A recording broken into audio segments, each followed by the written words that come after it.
Hey everyone, in this video I'm going to review PawLife Dental Plus. PawLife Dental Plus is a liquid dental care product for dogs that you add directly to their drinking water. It is advertised as a vet-reviewed formula that fights harmful oral bacteria, prevents plaque and tartar, and helps freshen breath. The company also claims it is safe for daily use in all dog breeds and sizes. The idea behind the product is convenience. Every time your dog drinks water, the solution provides 24/7 antimicrobial protection.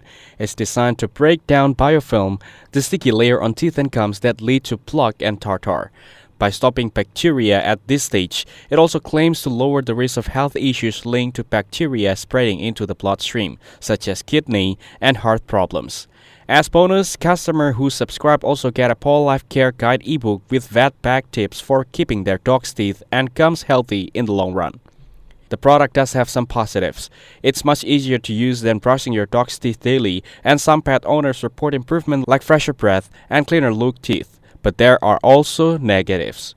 The company doesn't share much scientific evidence or detailed clinical studies. Reviews online are mixed. Some people see results, while others say they notice no change at all. Overall, PawLife Dental Plus doesn't look like a scam, but it may not fully live up to its promises either. It can be helpful as part of daily care for fresh breath and basic plaque prevention, but it shouldn't replace professional vet cleanings and regular checkups. Thank you everyone for watching this video. Hope you get some value. Make sure to like the video and subscribe. Goodbye.